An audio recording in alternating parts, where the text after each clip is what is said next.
जे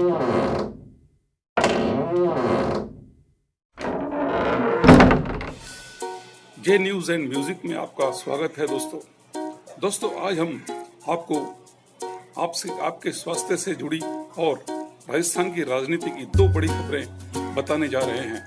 पहली खबर आपके स्वास्थ्य से संबंधित जुड़ी है, यानी कि मिठाई विक्रेताओं से। अब तक हमने सुना है दोस्तों कि मिठाई विक्रेता अपने डिब्बों पर नेट वेट नहीं लिखा करते थे और वे मिठाई को डिब्बे में रखकर तौल कर देते थे, जिससे कि उपभोक्ताओं को 20-30 ग्राम मिठाई कम प्राप्त होती थी। इस तरह से वे लाखों का चूना ग्राहकों को लगा रहे थे और हजारों रुपए कमा रहे थे।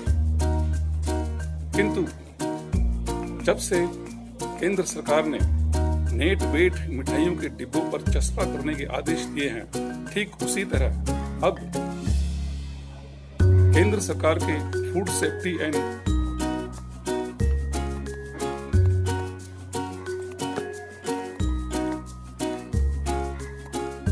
स्टैंडर्ड अथॉरिटी ने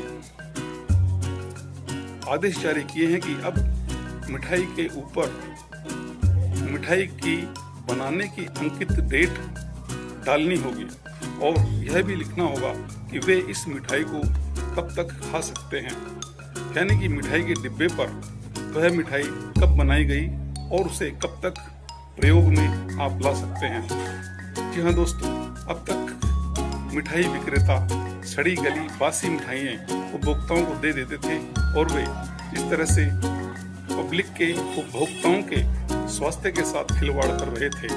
तो इस तरह से अब मिठाई विक्रेताओं के व्यापार पर प्रतिबंध सरकार ने लगा दिए हैं, जो जनहित में हैं। स्वास्थ्य से संबंधित यह कार्यवाही केंद्र सरकार की बहुत ही बेहद ही उचित और आवश्यक है, क्योंकि आखिर बीमार पड़कर मर जाने से तो अच्छा है कि वह मिठाई ना ही ली जाए।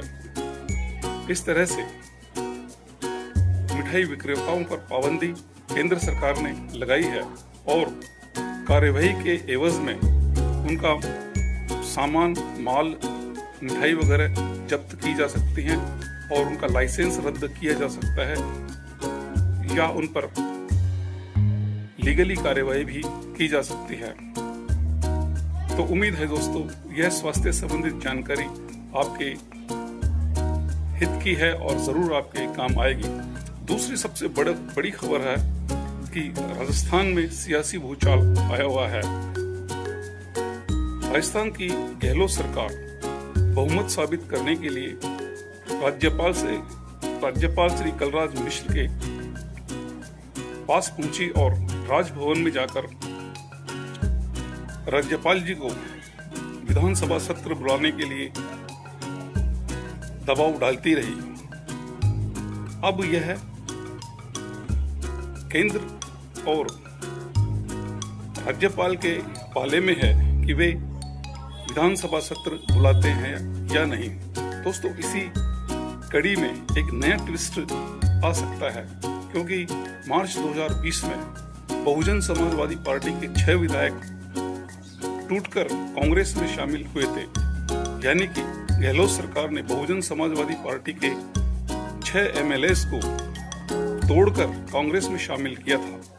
अब यह अभी साबित नहीं है, स्पष्ट नहीं है कि वे बहुजन समाजवादी पार्टी के एमएलएस किस तरह से कांग्रेस में गए, अर्थात उन्हें खरीदा गया या कोई लालच दिया गया। इस तरह की अभी कोई स्पष्टता राज्य सरकार में, राजस्थान की सरकार में इंगित नहीं हो पाई है।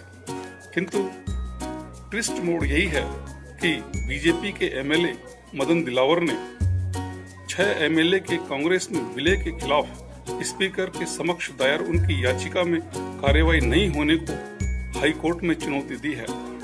जी हाँ दोस्तों, और हाई कोर्ट ने इस मामले की सुनवाई 27 जुलाई 2020 को करने के आदेश दिए हैं। दोस्तों, 6 विधायक बहुजन समाजवादी के टूटकर कांग्रेस में शामिल हुए,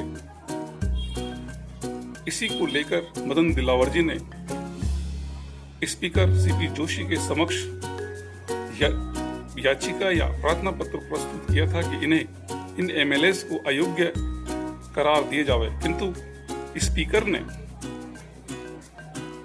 इस सुनवाई को लंबित रखा और नजरअंदाज किए रखा। इसी को लेकर मदन दिलावर जी ने हाई कोर्ट में चुनौती दी है। ये स्पीकर, ये बहुजन समाजवादी पार्टी के ये एमएलए हैं, एमएलए लखन सिंह, राजेंद्र सिंह गुड़ा, दीपचंद खेड़िया, जोगिंदर सिंह अवाना, संदीप कुमार व वाजिब अली। यदि दोस्तों ये विधायक इन विधायकों के विरुद्ध हाईकोर्ट फैसला देता है, यानी कि इन्हें अयोग्य करार दे देता है, तो फिर राजस्थान सरकार की गहलोत सरकार के लिए और भी संकट खड़ा हो सकता है, यानी कि 6 विधायक टूट जाएंगे और राजस्थान की गहलोत सरकार अल्पमत में भी हो सकती है। अतः यह बेहद ही आश्चर्यजनक मोड़ होगा राजस्थान की राजनीति में, जो अब सोमवार को फैसला होने वाला है। थैंक यू दोस्तों, थैंक यू वेरी मच।